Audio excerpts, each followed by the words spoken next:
then we see, okay, this actually means something. And the same is true for the shamanic journey.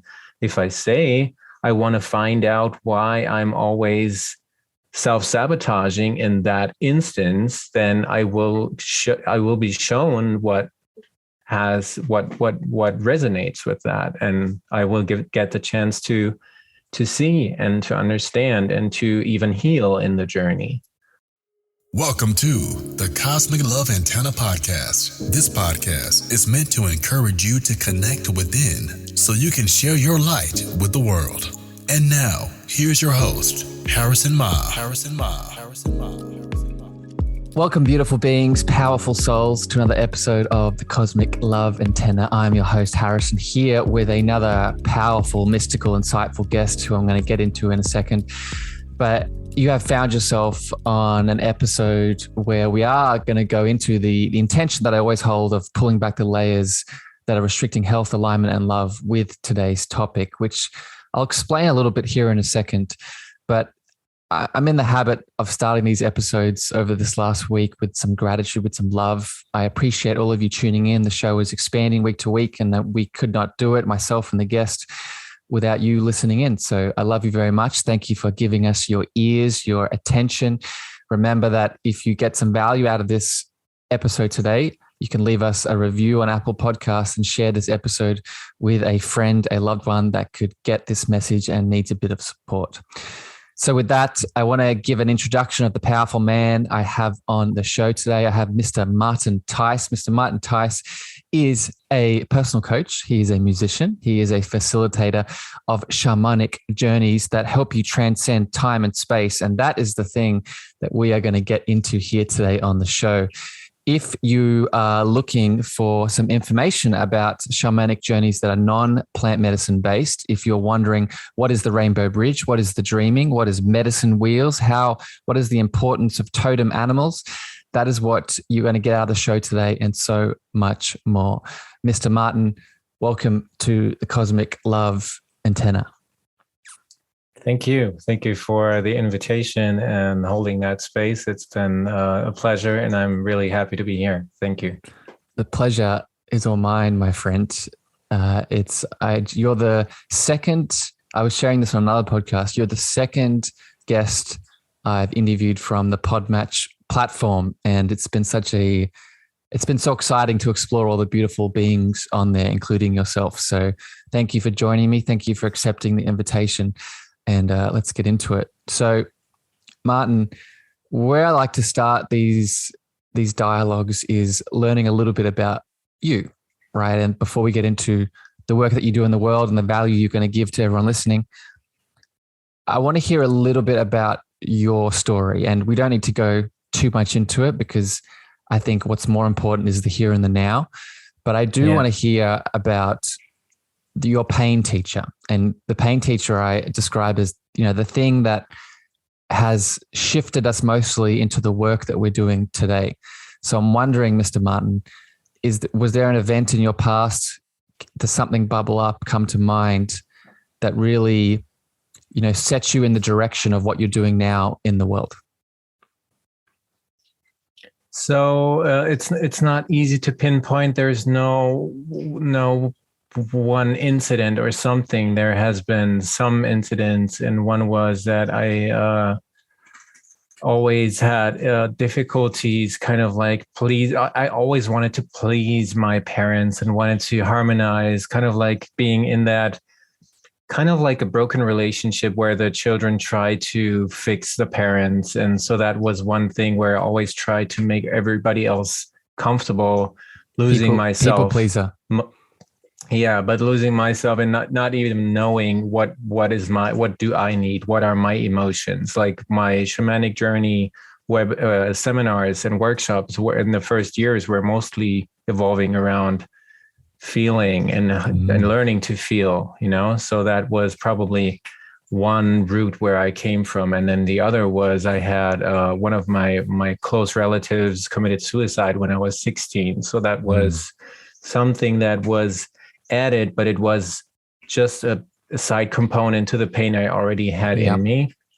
And so there was this concoction of I would say depression and being lost, not feeling home anywhere in the world, trying to find home somewhere else, not here, not in the present, because the present is too hard to bear. So that would be my pain teacher, kind of like the current moment was too awful. So I was always wanted to flee or kind of like escape from that. Yeah. So Martin, thank you for sharing that, my friend. And I mean, I would say that's a big one. I think a lot of people, I laugh because I can relate to it. And I'm sure a lot of people listening can connect to it, especially you look at what's been happening over the last 2 years of events in the world. I'm sure there's been a lot of displacement. I'm sure there's been a lot of people searching outside of themselves to escape the present moment pain and suffering. But I think what we often overlook, and that's what we're going to get into today, while we can escape the present moment, in that escape, we also move beyond the solution, because the solution is in the present, right? It's never in the past. It's never in the future. It's always in the here and now. And I won't go into it, but I resonate with your story, my friend. And I, when you talked about going to the external places to find things, my pain teacher connects to that. I spent a lot of time, and I'm really grateful for it, but I spent a lot of time, going out into the world, exploring the big, vast world. And it was a beautiful opportunity for me to learn and grow. But it got to the point where that was that I attached my sense of being, my sense of value to the places and people and things that I explored. Yeah. And I think what you explained made me feel like I'm not a loner in that. I felt very isolated in that, but it sounds like you had a very similar story. So thank you for sharing. Yeah, thank you. I want to now get into, my friend, the work that you do in the world. So this is why I wanted to have you on, and I'm excited to get into it. And I think a really good place to begin is maybe a bit of a foundation explaining, what you do. So what are the details around specifically the shamanic journeys that you facilitate for people? What does that look like? If I was a person interested, coming to see you and the things that you do, what does your facilitation look like? Okay, so the components we don't need a lot. So we could start right away if you're willing. You say you come to me and you're really open. That's the most important ingredient. Somebody who's open for the process. And so what we need is to just sit down, talk about just the rudimentaries, which would be the shamanic journeys, kind of like a meditation. It is enabling the inner images to just appear. If it's images, some people experience emotions or feelings in the body. There's like all different kinds of sensations that people journey with, but I'm mostly visual in my shamanic journeys. That's why I default back to images. And so you would just close your eyes, lie down, and then we will probably talk about this, but we will go across the rainbow bridge and you will have your task, which would be like the one thing that I like in shamanic journeys is that we have an intention, we have a clear focus, and we will do something. And the focus is enabling the journey and the great spirit, the universe, whatever you want to call it, to act on that and to facilitate the moment in a way where everything you experience in that journey will be related to that intention. So you will need an intention. And then with the tasks that you have, for example, to just go and see a spirit guide or a totem animal, or to see maybe a past loved one, if that's what is the objective, then you will do that while I drum the drum or rattle the rattle. We talked about this in our interview. There's more ways than just drumming the drum or having the rattle. It's just about holding that space, and the rattle or the drum are holding that space and connecting us to more than the dimension we're in right now. And then you would go on your journey, come back, and then we would talk about it, and you would share what you've experienced, and I would mirror back to you what I heard and what imagery you might have missed that I see, but you have to validate. So I can just say, it feels to me like this, or in my perception, having experienced this in your journey, this means that. And then you feel and go inward, and you kind of like have to validate that or say, no, this is not it. It feels different. And then you make your own reality out of that. I'm just helping you to find your truth. Ooh.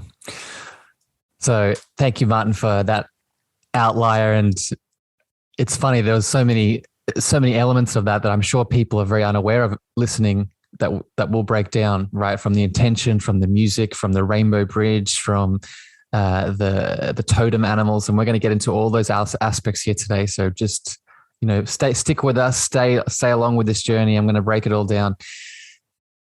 But I guess the first thing I want to speak about here, Martin, in contrast to that beautiful journey that you just described, and we talked about this before the call, and this is actually one of the reasons I wanted to bring you on, is to sort of break down this comparison. And the comparison is, if people are listening to this, and if people are listening to this show, then maybe they are, well, not maybe, I think I'm going to put it out there. If you're listening to my voice, you're definitely in this world. In the spiritual world, our understanding of the shamanic experience, the shamanic journey, I think most people's context with it is with plant medicines, right? They've heard about it, they've experienced it. I know myself personally have had experience, and you too, Martin, from what we've shared. However, that's not what you described just then. You described a journey with all of the beautiful elements minus the plant medicine. So I guess I want to start here, my friend. I want to contrast that journey that you just outlined, that you take people on, and the difference between if we had done that journey with a plant medicine. What are your thoughts that bubble up in the comparison here between the sort of the now mainstream traditional exercises of using plant medicines for a shamanic journey and the shamanic journey that you take people on? What are the main differences that you've sort of come up with and outlined for people that you might offer them that would be different to a plant medicine ceremony? So just to be honest, I have never done any plant-induced journey, so I can't compare. I can just speak from my truth and say what I felt when I started this is that every medicine has its strength and its weakness, right? So it is always a double-edged sword we're working with. And the same is true with the shamanic journey that I learned. Maybe it's not as intense. It's not the images, the visual imagery is not as crass in a way where I'm taking on this 7-hour flight and I'm just like off, I'm gone. That is not usually the case. So for me, it always felt, I was always afraid of any substances that would open that channel, because I told you before, I felt like a pressure cooker or something where there's so much pressure. And if I take these substances, then I would just not be able to hold it together, and everything I was suppressing would come down on me at once. Yes. So I feel Martin, like... And Martin, sorry to interrupt you, but what you just outlined is such a beautiful image of it, right? It's such a good description. So I'll add to that, but keep going. I want to keep hearing. I just want to high five you for that beautiful image, because I think that I want people to have that in their mind as Martin's explaining. So keep going, my friend. Yeah. So for me, I never chose anything of this. Some of my best friends suggested the shamanic journey workshop, the basic seminar, to me, and I was hooked by the moment he talked about totem animals. That was what I was interested in. I didn't know anything about spirituality, anything about non-ordinary reality, kind of like all these things. So I was pretty a blank sheet maybe, or something. I never had any experience with that. And what helped me was that I was still in charge to some degree, that my subconscious was always able to kind of like blank out when something was too painful. I got tired mostly and just fell asleep rather than feeling the emotion. It was just like zoop, and I was sleeping, and then I woke up, and my mentor helped me to kind of like unravel that a little bit. But it was not the brute force kind of method, very gentle in a sense. That's the word, my friend, gentle. What you're describing, I'm just getting a lot of ease and grace and comfort. And I want to be very clear with my words. I think there is a time and a place for these beautiful plant medicines, right? I never want to come across as someone who's pushing them to the corner to never be talked about. They have a space and a place, and they've helped many people. I'm not ignoring that.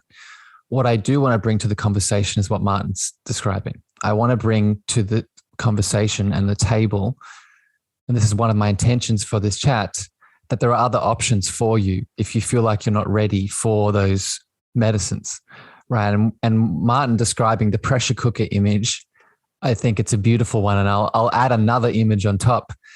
I like to describe it as, so doing a plant medicine ceremony is driving down the highway in your car of consciousness, right? And the windscreen is your ego mind, right? The ego mind that is doing a lot of the protection of the trauma, of the pain, of the things that we're suppressing and ignoring.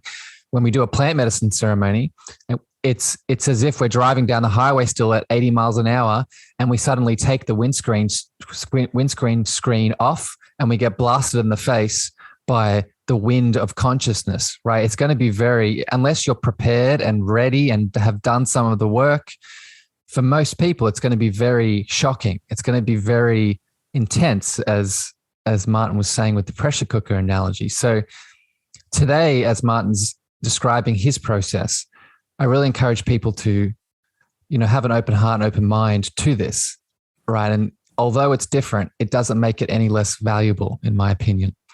So thank you, Martin, for describing that. Let's go a little bit deeper now into the process itself.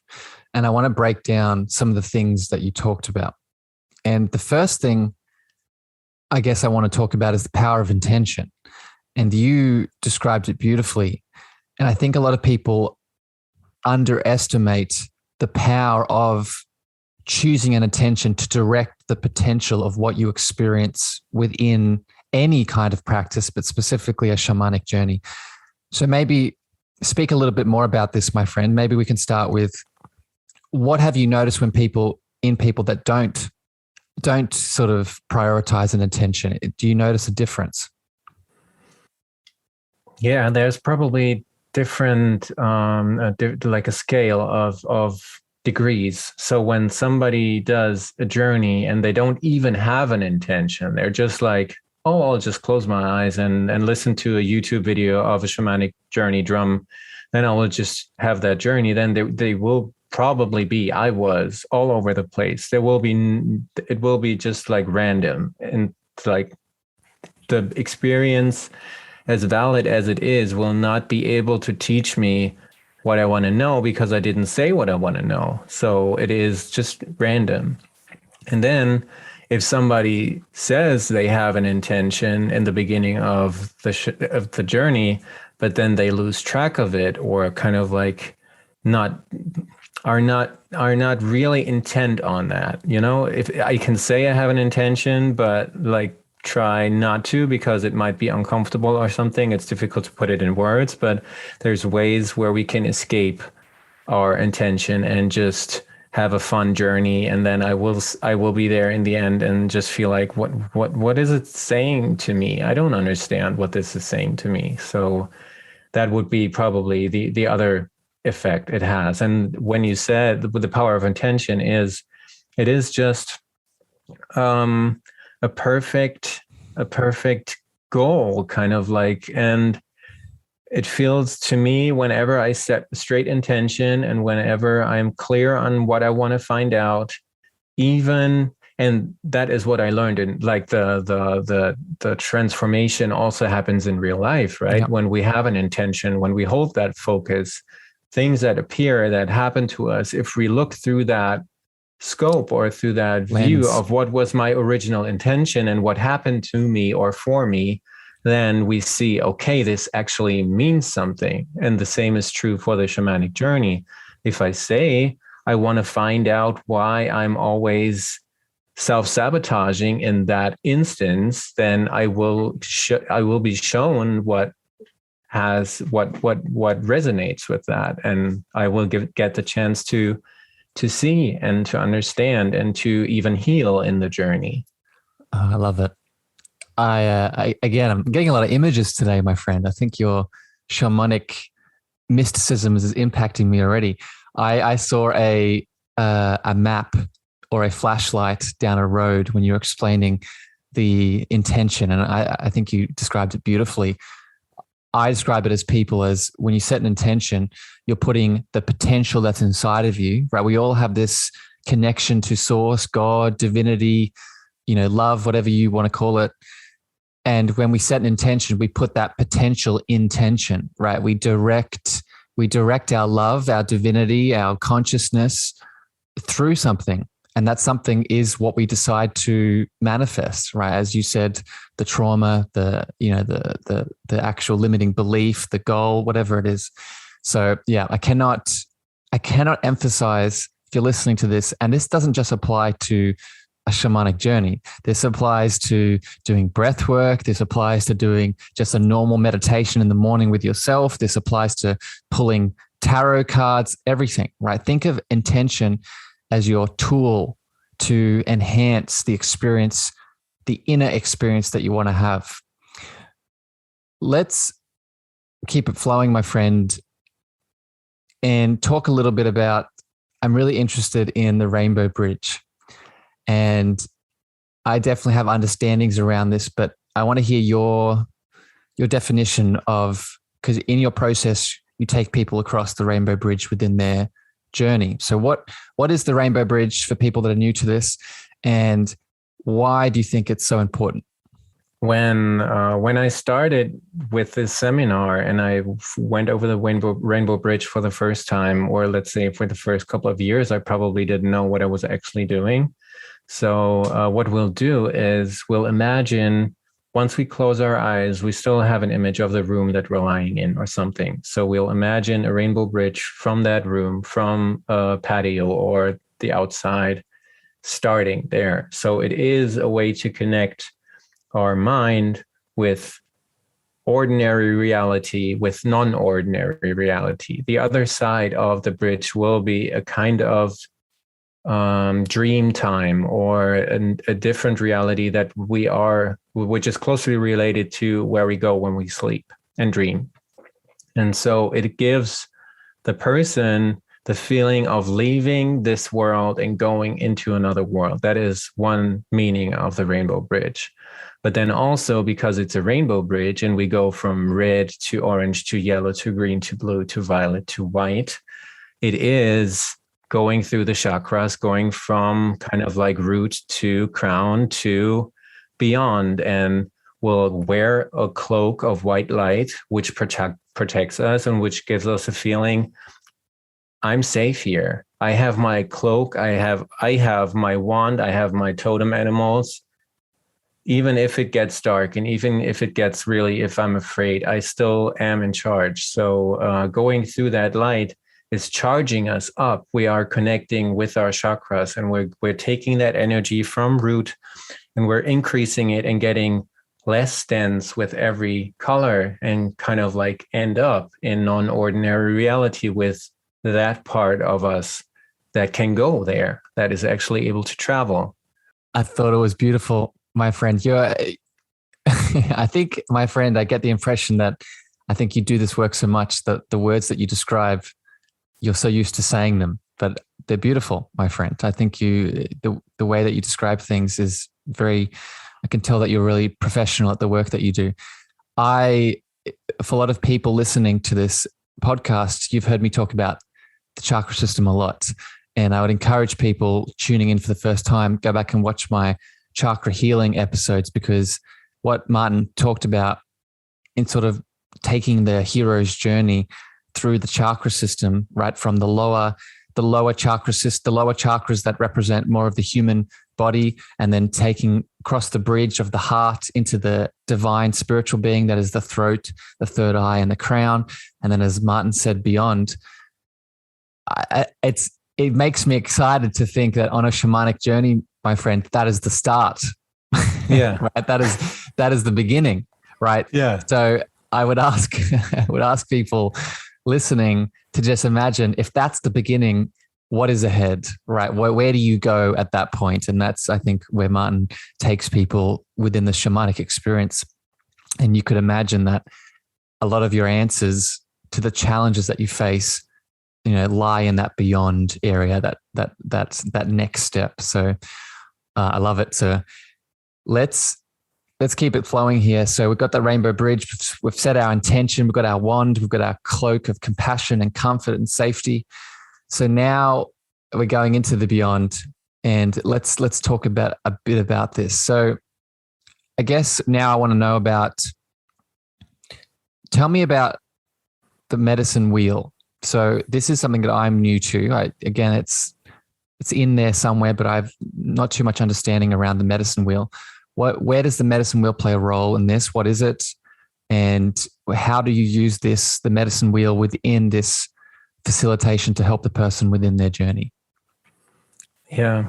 So I feel it is really a more complex system, and the podcast that I talked about the medicine wheel in those podcasts, I feel like I have really not done good justice to explaining it in a way where the audience can really understand it. And that is kind of like the split that is difficult to handle, that it is such a great tool, and it helps me and the person I'm accompanying to work with the shamanic journey. They are kind of like really good systems that complement each other. But the medicine wheel itself, I've studied the medicine wheel for 10 years, and I feel like I don't have a complete knowledge. I'm not the authority, if you will. Yep. So I don't want to be kind of like giving the impression that I'm the master, because it feels like this is a life's journey with the medicine wheel and learning. But not to tease the audience, the medicine wheel you can imagine it like a compass in the easiest way. It is north, south, west, and east is one of the attributes. You can kind of like see a circle, and then you have these 4 directions. And in these 4 directions, there's always different kinds of attributes. If we go through seasons, spring, summer, so east would be spring, south would be summer, west would be fall, and north would be winter. You always go kind of clockwise from 3 o'clock to 12 o'clock. It's always, the beginning is always in the east, and the kind of the end, which is not, there's no end because it goes round and round, but the end of that would be in the north. And so we have, yeah. And Martin, just ask a question that's bubbling up. Are there certain guides that you can bring in that connect to different, like the north, the east? Something that's coming up for me is my maybe experience with it has been connected to different spirits or different entities we can bring in based off the north, based off the south, based off the east and west. Do you incorporate that? Is that something that comes in within the experience? Yes, and here would be like, there's so many different medicine wheels that are based from different indigenous tribes. For example, some the south would be the mouse, which I'm using and my mentor is using, but others it's coyote. Then you have different animals and spirit guides in those directions, but depending on who's teaching whom, it is a different layout, and it will be different guides and different attributes. For example, in the south, like in Southern America, the medicine wheel is different because mostly they are on the Southern hemisphere. So what kind of like, that's how I explain it, that the attributes were a little bit different. And because when the people used the sun as their orientation, it was just a little bit different than on the Northern hemisphere. But yes. And how do you equip clients, my friend, that come to see you with this tool? Like, for example, is this something that you give them when they start walking across the Rainbow Bridge? Is it a part of their wand and their cloak that they take? How do you implement the medicine wheel with someone that's going on this journey? So the more experience students or clients acquire, the more they will learn about it, because it's a regular part of sessions and about the teaching. But in the beginning, it's just like teaching someone a new skill. In another podcast, I talked about surfing, that when you start to surf and you really knew you're standing on the board, and the surf teacher will give you a shove at the right time, at the right place, and you will just be caught by the wave and will have an experience of, cool, I'm surfing.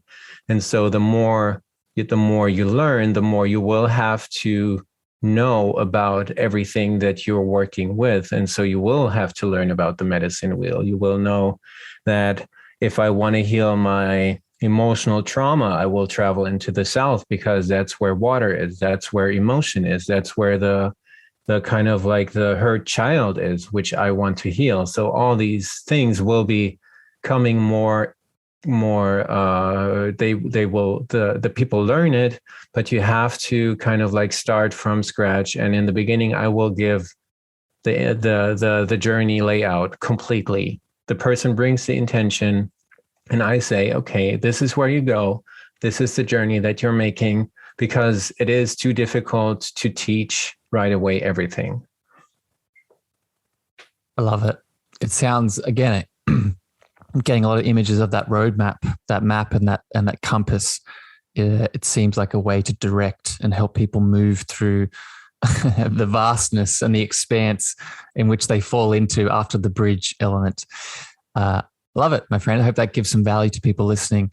And these are all just, these topics we're hitting on here with Martin. We could probably do an episode on each of them individually, right? And my intention here is to just sort of break down a little bit of these characteristics, so you as a listener tuning in have somewhat of a summary of this kind of experience, because I think our mind, which is where a lot of the pain and the challenges we hold, it starts to feel safe when it has some sort of structure, when it has some kind of understanding. We don't want to stay in that, right? We want to move beyond it. But I've found in my experience going into these kinds of journeys, if we have some sort of foundation and understanding of the different things that are going on, then that helps us lean in. That helps us, dive into the Rainbow Bridge and take that hero's journey across the expanse. So, Mr. Martin, I want to now talk about music.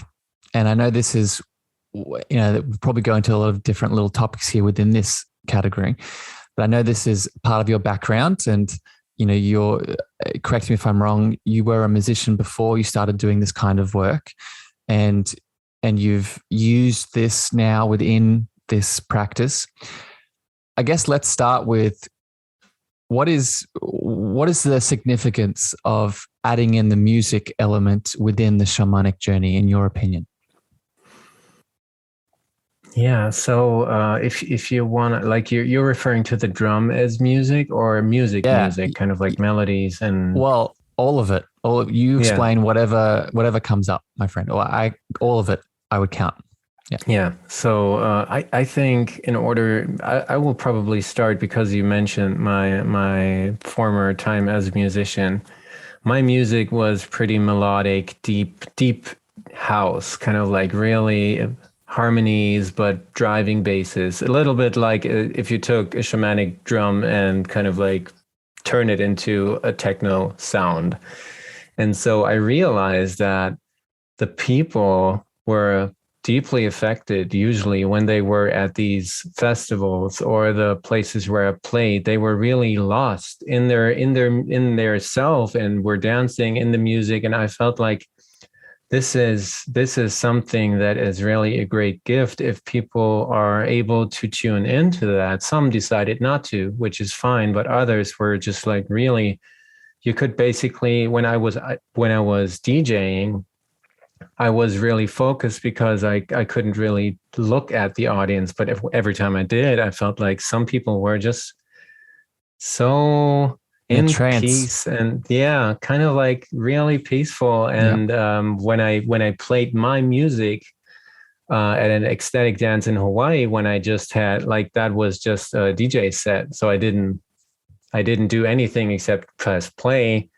I could see those people and I saw the effect of the music. So I think music is a really, like, it helps us to let go. It gives us wings.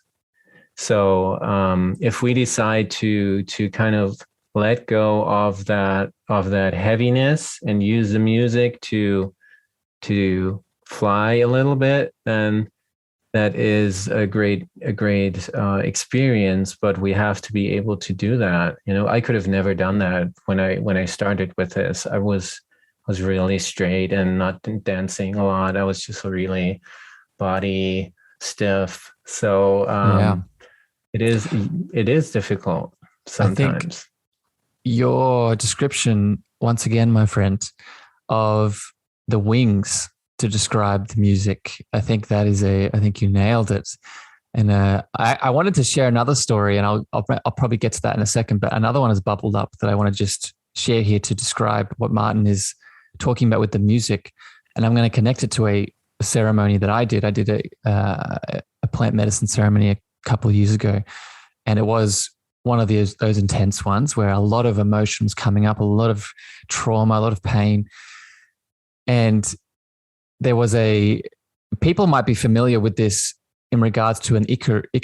An Ikaru is in the South American cultures of the music that people play within ceremonies to help them through it. And I was in a ceremony, and there was this person facilitating me, and she was singing. She was singing and using her beautiful voice. And just without even being in a ceremony, as Martin is saying, it in itself put us in that trance-like letting go state. But within a ceremony, what it does, as Martin beautifully said, when what I experienced this, within the ebbs and the flows of the emotion and the pain I was moving through, what the music did was not only allowed me to go deeper into what I needed to see and feel, but gave me the confidence and the strength to know that I could make the journey. Right, because I think that's a lot within a shamanic experience. And I want to get your opinion on this, my friend. I think within a shamanic journey, we're going to face a lot of things that sometimes we will run up against that we feel like we don't have the strength to do. Right, we feel like, I want to turn back. This is too much. I want to ignore this. Can I just go back to suppressing this thing?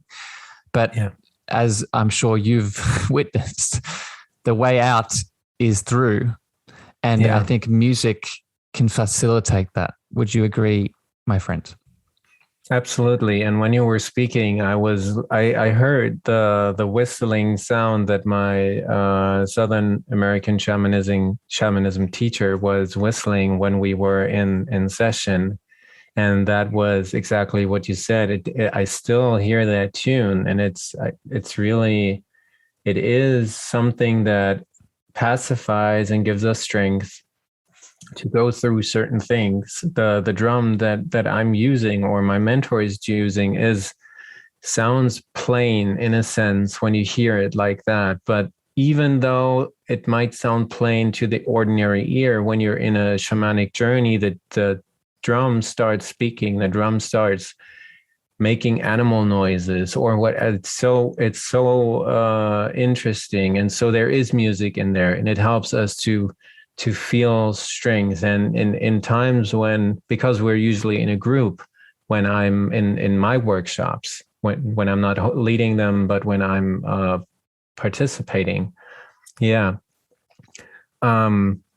are in a group, and sometimes my mentor will intensify the drumming. She's just a conduit herself. She knows where we are. She feels what is going on. And sometimes when it's getting really tough, the drum will give you the energy and will kind of like stand there and say, you can do this. And your totem animals, or my totem animals, are with me. I have, like I said, the magic wand, and everything even if it is uncomfortable, like you said, going through that is the only way forward, because if we run away from it, it'll just come back anyways, you know? So rather go through it and really feel it. I usually like to explain it with stretching. If you stretch your limbs, if you go beyond the point where it's too painful and it's just there's too much pressure or too much strain on the tendons, then nothing is working. But if you go back just a little bit where it's painful enough, but you can still hold that and feel that, then suddenly after 5-10 seconds, it just lets go. And that is my image of going through that. If you're kind of trying to go through it with force, it will not work. But if you're just holding that space and feeling the uncomfortable feeling or the fear, and just be with that, breathe. You mentioned it, just breathe. Like I would say 80% of a shamanic journey is breath work. So just feel it, breathe it, and then things will get better. Yeah. And I think maybe we'll come back to that breath work piece, because I agree with you. I think the breath is a whole other element of this. But I one more question I want to hit on here with the music element. And so thank you for sharing that, my friend. And again, a lot of imagery here today. So I hope all of you tuning in are getting these metaphors and these images in your mind, much like I'm getting them. I want to ask you a question around music, and this is some based off my experience I've had with clients, and I want to get your take on this. And I've already prepared that the name of this episode is going to be Shamanic Journeys Beyond Time and Space. And this is what I want to ask now around the music piece. And I want to share an experience that I've had with a client and get your take on it. One of the ways that I facilitate journeys is through light frequencies, and I have a light machine. If people are listening to this episode, there's an episode I did with Allison about the Lucia light, and I would go back and listen to that, and you can learn about this particular device that I use with people. That, put very succinctly, it's a device that uses different frequencies that induces a shamanic journey in many ways. And I was facilitating one of these journeys with someone, and through it, I use rattles and drums as well. And within this particular session, I was using the drum, and I noticed within the session itself, the client was, at the moment of the drumming, she went to another level. She was experiencing, she was releasing, she was going through some stuff. And then at the end, I, much like Martin does, I sort of hold the space to talk and chat about what has happened. And she explained to me that, she was having a lot of experiences with the light in general, but the moment that I started playing the drum, she was transported back in time and started experiencing different ancestors that she had in her lineage. And particularly one with the drum and the rattle, she went back to Native American times and met a Native American chief that she had connection to. And the drum, every time I was playing the drum and the rattle, it was facilitating this communication and this communion with this entity, with this guide, with this ancestor that she was getting a lot of guidance and connection through. So my question, my friends, around this experience that I went through with this person, what are your thoughts on the music within the shamanic experience, not just giving us wings, but allowing us to go deeper into the layers of reality, right? And go back and connect to different guides, different times, different places. What comes up around that?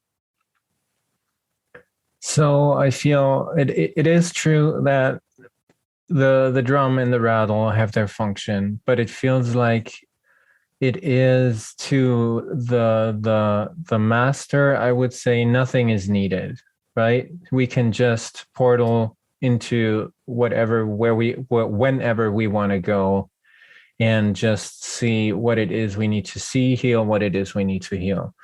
But it gives the mind, which is kind of always on, in a sense, a chance to get into the trance that you described.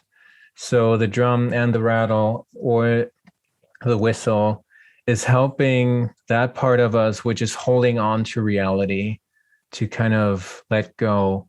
And my teacher described in when I did my first seminar, I think she said that the drum is the canoe and the drum beat is the paddle, and that is taking us across kind of as well. Even though we already went across with the Rainbow Bridge and we are in non-ordinary reality, the drum beat is helping us to stay there and to stay connected. And if something's coming up that I'm not wanting to feel, to have the courage to go through that and to kind of like hold that space. I think the more I talk about it in these interviews, I feel like the space is the most important thing, and the drum and the rattle are able to facilitate that.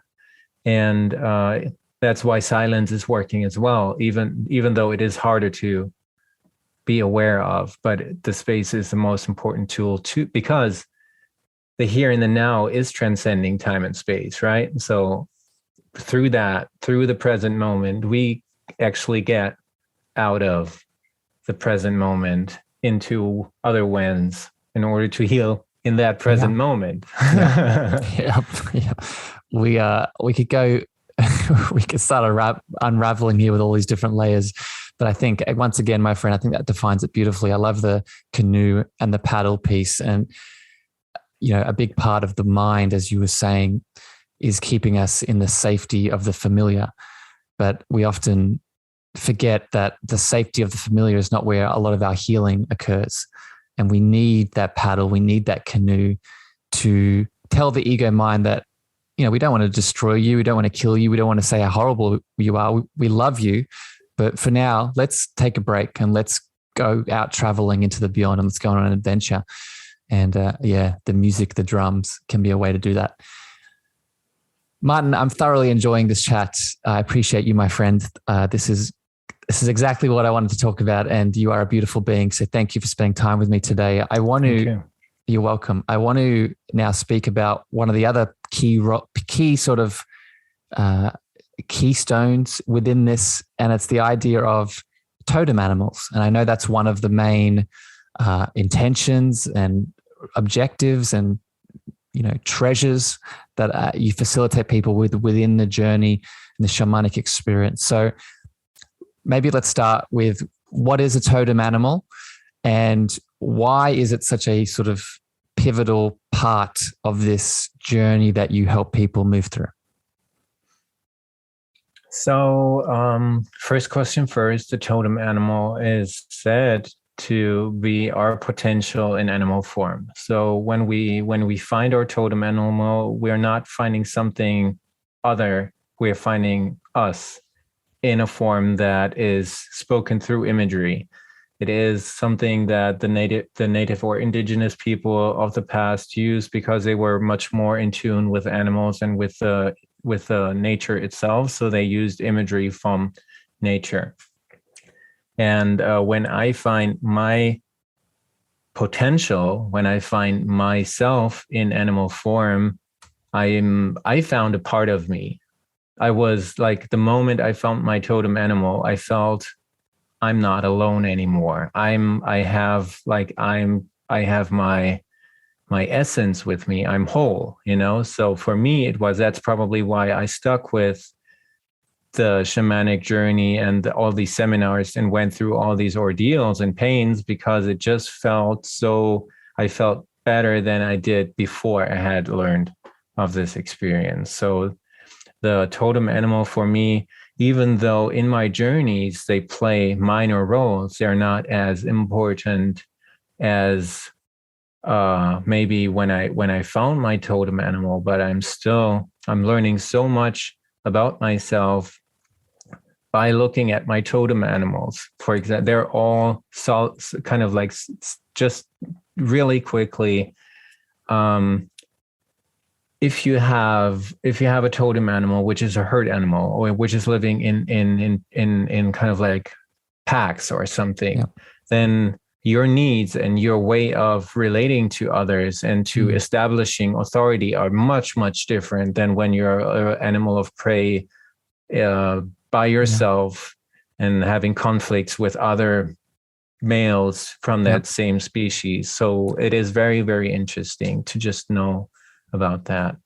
Martin, can I ask what your totem animal is, if you don't mind sharing it with us? No, nobody asked me before, but you asked so politely, and I feel like it's okay. So my totem animal that I found when I began this journey is a black leopard, which is kind of like stereotypical. There's so many people having panthers as their totem animals, but it's nothing I can do. Yeah. And then, and what does it represent to you, my friend? So those characteristics that you were just talking about, what, again, if you don't mind sharing, what did it give you within that paradigm of connecting to that totem? So my first learnings were that because I read about the leopard and the jaguar, and they are, even though they look alike, they're really different animals. And so I understood leopards are much more shy. They're in the background. They try to avoid conflict. If they hunt something, they hunt it from the back, and rather than approaching it from the front, they because it's a black animal, it's or like black fur, it's connected to the moon and to the night, and kind of like invisibility. I can make like the leopard as well. They can pretty much make themselves invisible.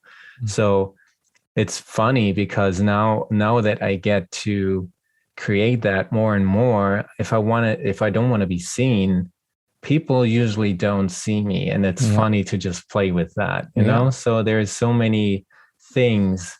And I would say what it represents to me, because of the three animals that showed up for me, the leopard or the panther is representing middle world.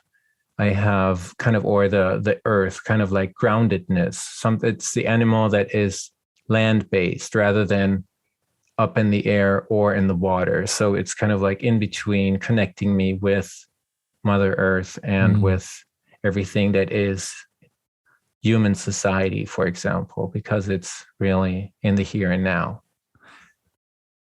Thank you for sharing, Martin. And so a couple things. First of all, I think I don't know you very well, Martin. This is, our second conversation. We had a pre-podcast chat, and now we have had this chat.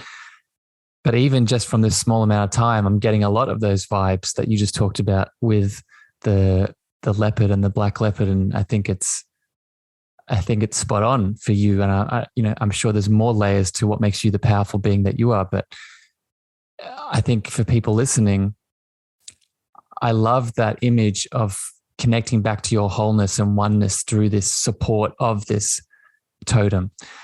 And this is, and I'm not sure if you've gone down this route, my friend, but what comes up in me is past lives, right? I'm sure there's a connection here.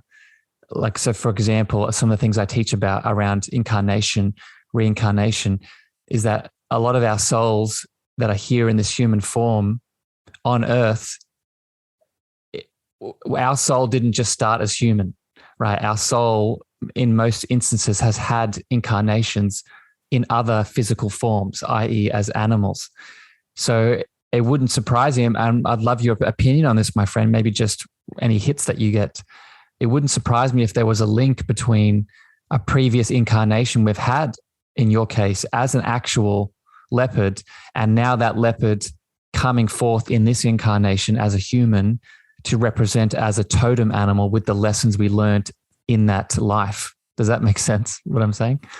Absolutely. I don't have a way of saying yes or no, because I don't have any experience. Like I have not had any kind of like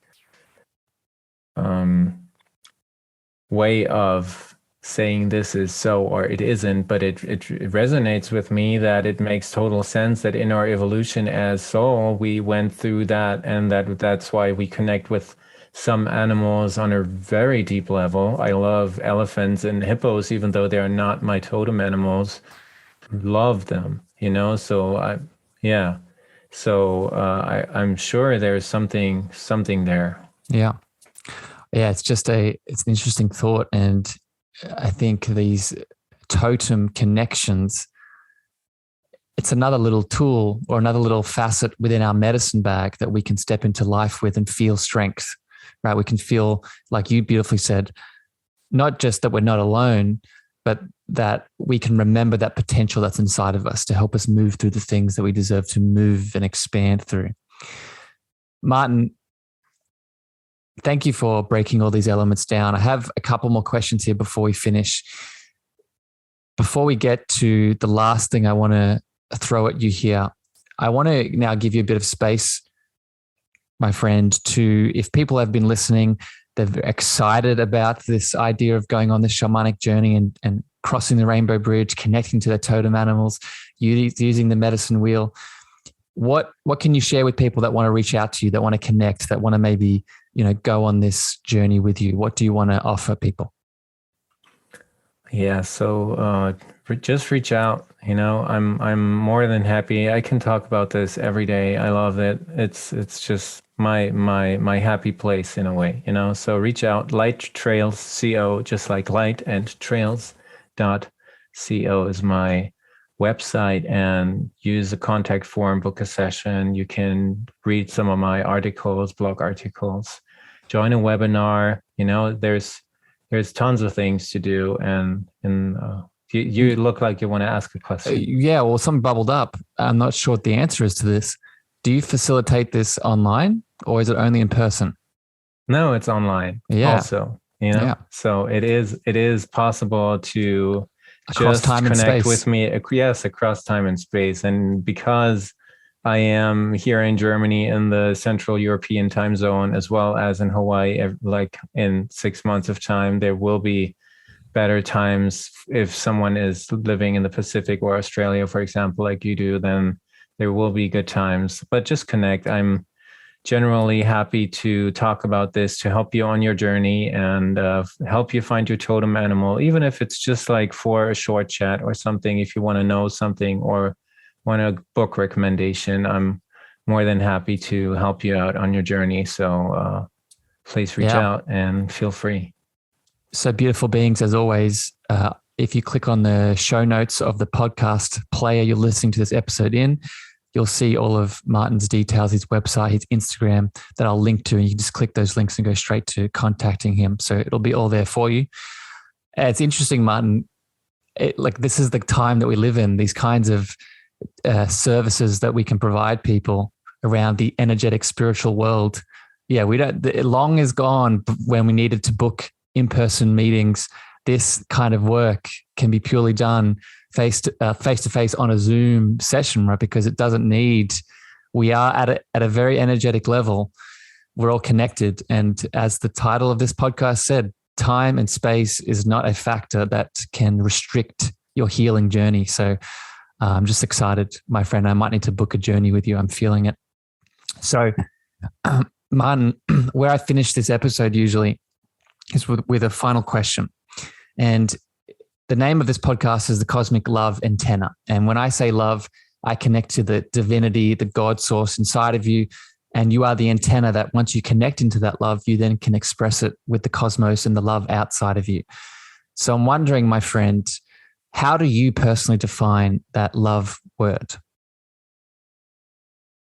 For me, it's the language of God, the language of the universe. It's the water. If we're a fish, it's the water that surrounds us. It's everywhere, and it is what heals us, what is there for us, which connects us. It's just everything. Love is everything.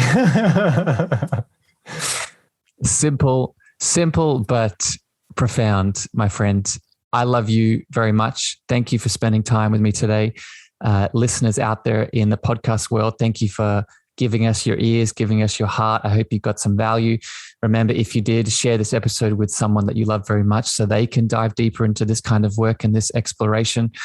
But until next time here on the Cosmic Love Antenna, we love you. We both love you unconditionally, and we wish you a wonderful evening, morning, afternoon, wherever you are in the world. And we'll catch you next time here on the show. Bye, everyone. Thank you for listening to the Cosmic Love Antenna podcast. We hope you enjoyed. Be sure to follow Harrison on Instagram, Twitter, and Clubhouse at Harrison Ma. That's Harrison, Meagher.